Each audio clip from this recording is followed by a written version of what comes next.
Hi, my name is Nikema Prophet. I'm the host of the Our Voices podcast, and I'm here with Captain EO. Captain EO, do you want me to address you as Captain EO, or do you have a name that you want me to use? Captain EO is good. Okay, we are trying this out as a Twitter space episode. So, Captain EO has been very gracious and allowed me to take some of his time to record this interview. And my prompt for the discussion today is,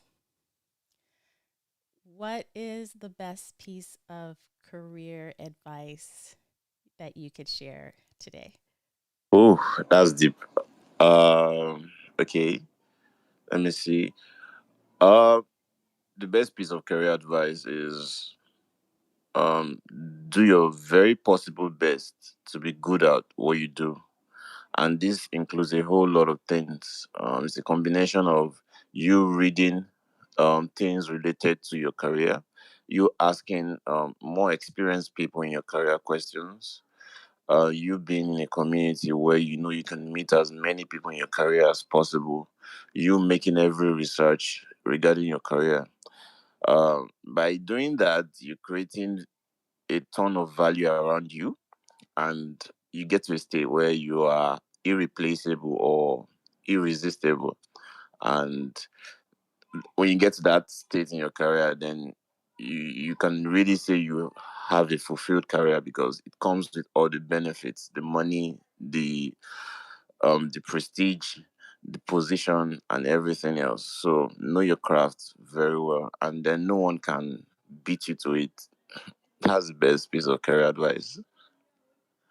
Okay, that's good advice. I'm wondering, is that does that come from experience, or did someone pass that advice on to you at some point?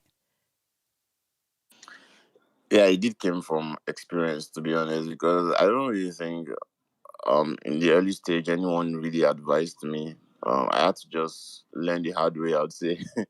um yeah, I hated the situation back then when um someone could just um ask me questions about what I do, and then I can't give a definite answer or something like that, and it's really really embarrassing, to be honest.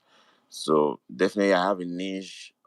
Say tech is very wide, for instance. Let's use tech, and we definitely have what we specialize in tech. And I feel you should know what you do, at least to a very good extent, where no one can come and question your craft or something. Yeah, so it did came from experience, the hard way, actually. Okay, so when you say the hard way, like what's an example of you learning the hard way that you have to be good at your craft? Yeah, I'd say back then, one of my first dev jobs, there were times where the basics really affected me because I didn't really pay attention to some of the basics, and yeah, I am faced with the task, and I'm something that should be a no brainer, to be honest. But at one time, my product manager, who was a dev com product manager, um, had to walk me through what I was supposed to do. And the moment he did that, everything just clicked that, oh, I was supposed to do this. And this was very basic stuff I was supposed to know. And I just didn't know it because I didn't pay attention to it. So that kind of like that's one of the instances I just hate. And anyway, but that was before. Um, I had to just take that. I had to just make sure I know what I do. I know my stuff. I know my foundations. I'm well grounded, and I won't be having that kind of conversation anymore or that kind of awkward situations. That makes sense. I would like to add to that, um, when you say you need to know. know what you're doing, be good at your craft, be able to explain to people what it is you do. But I think all of that is for nothing if you cannot promote yourself in public, if you cannot promote your own brand and your own achievements, you have to be like your loudest cheerleader. And I think you can be the best thing under the sun, but if nobody knows you exist, nobody knows you exist, right? Um, and also, I remember you said, like, be clear. Like, when someone asks, like, what are you doing or what do you do? And you can't clearly express that, I think that extends beyond career. That's just life. Like, if you have no, like, one of the success, what are they called? Success principles from Napoleon Hill is definiteness of purpose, right? If you don't know where you're going, you don't know, you have no map, you have no way to get there, right? Like I can't get in a car, a Uber or taxi and say take me somewhere, but I don't know where I want to go, right? Because there's no way that that taxi driver can take you when you haven't given them a destination. And I see that, I feel like being definite and being focused is so much of an essential thing. And now I have just like interrupted you to talk way too much. But what do you think about that? Like, do you agree that you have to be able to speak about, you have to be good, but you also have to be able to let people know that you're good? Yeah, 100%. I know I've gotten an offer before, just because I was at a Twitter space, for instance. This happened sometime last year, and uh, I think I didn't even speak in this space, to be honest. I was just there listening, and it turns out that someone went through my bio, and she messaged me. She was a recruiter, and I did the interview. I did all the rounds, and I got the job. And yeah, the pay was great and all. Though it was a contract job, I worked with them for like 3 months. But hell, that's really great. Like considering the pay and everything. So definitely spot on. I agree. Putting yourself out there, telling people what you do, being able to introduce yourself and what you do in a space of 1 minute when you meet someone, and also, like, it's very important. Like she said, you could be the best developer out there or whatever you do out there, and no one knows you. You just be wasting away and and all that. So like in the tech space, you can see a lot of things to put yourself out there. Things like networking with folks online and offline. Things like contributing to open source. Things like things like you just name it. Attending Twitter spaces, for instance, and all. You're basically putting yourself out there, and it's not necessarily you speaking. It can come in different forms. It can come with just showing up and everything. So I 100% agree to that. If no matter how good you are, if you don't put yourself out there, no one is going to know you, and you're going to waste away, and you definitely don't want that. So as much as you might be introverted or antisocial, even though that's the wrong adjective to use, but yeah, you get the point. Try to always know how to network. It get easier these days because of social media, so you literally have no excuse in that regard. Try to network, try to show up, and put yourself out there. So 100% agree with that. Yes, thank you for that. I think I have another question for you because Sydney came into the space. Hey, Sydney.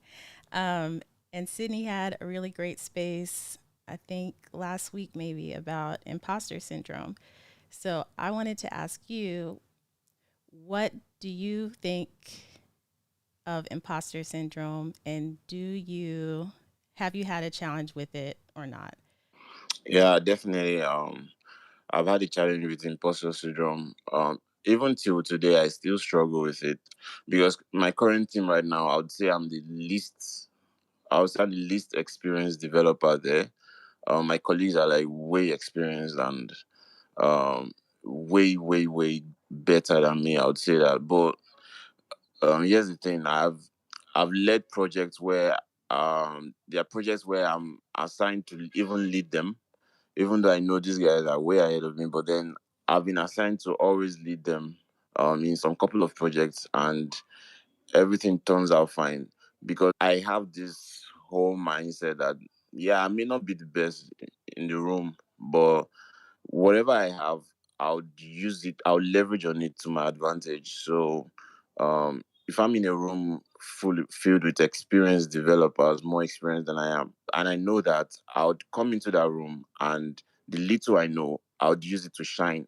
I don't know if you understand that statement. So I would definitely leverage on that, and to them it will never be obvious that they're better than me. That's the truth.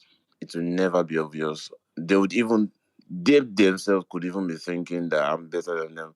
But that's not really the point though. The point is that you're able to show that yeah, you're valuable. You may not be the best, but you're definitely valuable with the little thing you know. And of course you're willing to learn. So that's the mindset I carry. Imposter syndrome is something I feel is a normal feeling, especially in a very challenging field like tech. So it's normal to have it, but you just have to know how to suppress it. If not, you find yourself um you find yourself lagging, and definitely don't want that. So that's how I deal with it. If I tell you I don't face imposter syndrome, definitely I'll be lying. I still struggle with it till today, and I may probably still be struggling with it going forward. But then, uh, I just tell myself, hey, I'm valuable with what I know, and I'm always willing to learn more. So who cares? Let's do this. True, true. You're very valuable. We all are bringing value to the table. And I always want to repeat that for anybody who hears this now or later on. Like, yeah, don't ever doubt that you are bringing value to whatever situation you're bringing yourself into. Um, Also, I wanted to run it back because we kind of glossed over that you said that you got a job from a Twitter space that you didn't even speak in, and it was a great job that paid you well. So, if anybody is questioning whether these Twitter spaces are valuable or can lead to opportunities, Captain EO got a job. I I've told this story several times. I got my job through Twitter Spaces. So it's a real thing. Like, this is real networking. This is real connecting with people in your industry. Go ahead, Captain. Yeah, just a brief story on that. So I was in a Twitter space, and it was just a chill space, normal tech space, and I was just listening in, and everything. Then I think the space lasted for about 2 hours, but it turned out that someone messaged me after the space, and even going through the profile of the person, you never would have guessed this person is a recruiter, because just a few number of followers, and yeah, and just a baby on as a profile picture and all that. And then she introduced herself. She was from she mentioned the company and all, and she was like, she saw my profile, and she thought that, oh, I'd be a good fit for this open position. It's a contract role, slated for 3 months, and completely remote. And yeah, everything just seemed to align with my interest, and I was like, oh yeah, I'm down for the interview. So I went through the interview. It was about 3 rounds or so, um, with lots of meetings in between. Everything lasted for about a week. So by about 2 weeks later, I got an offer letter, and I even got to review the salary and renegotiate it. And to be honest, I will not lie to you. That's the highest salary I've ever received, ever so far, and it's crazy. And I worked with them 3 months, and it was amazing. and I still have a great relationship with them. They'll be needing me in a few months' time again, like that. So it's a thing, guys. It's a thing, definitely. Definitely. Yeah. Thank you for sharing more about that because people think this is games and it's not. Like, these are real opportunities. And you never know. Like, you never know who's going to be in the space that you're in. And that's why it's important to show up. Um, so, another question. If you could redesign tech interviewing, how would you change it? Oh man, this is a great question. Yeah, about that, first things first, I'm definitely gonna do away with DSA because I feel that's not a good metric to evaluate developers. I just feel anyone can practice DSA questions. Yeah, I agree. It does improve your efficiency as a developer. I'm speaking from the developer point of view. Sorry, guys who are not developers, but I can only speak for developers. So that's the first thing I would do, to be honest. If you know DSA personally, that's great for you. But I don't think it's a measure of how good someone can be on the job. A more realistic metric would be a project based testing. And of course, you can't rule out some theoretical testing, like asking questions relating to whatever stack you use. But then, coupled with project based project based testing, and then of course the soft skill side of things, but using a more, should I say, a more scenic um, approach. So it might involve maybe creating kind of like an acting um, scenario where maybe some of the interviewers can just pretend to be your coworker doing the interview, and then they ask you some, they try to like play some scripts saying what your response would be. This is on the behavioral or soft skill side of things. So I feel that's a more better way to test for soft skills, to test for behavioral and cultural fit. And the whole scripted thing will be aligned to the company's values and all. So that's gonna be my approach. I was going to ask, would you limit the number of rounds? Because that's one thing that bugs me a lot is to be in interviews for months and then you get rejected. Like, do it. Give me like 3 interviews max. Let me know within a week. Like, I don't know why it has to take so long and so many times talking to people to just get an offer. That's one of my peeves. But yeah, I think I am out of questions, but it was really cool that you did this Twitter space recording of the podcast with me. Did you have anything else that you want to talk about? Do you have any questions for me before we close this one off?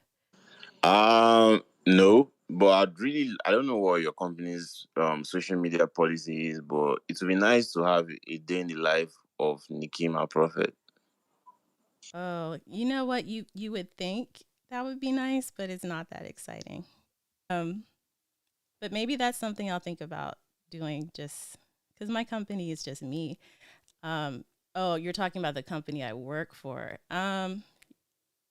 Yeah, I don't know. It's hard because when you work for a big company, it's a lot more, they're a lot more in control of their brand. And like, I'm a representative of the brand. So that would be hard.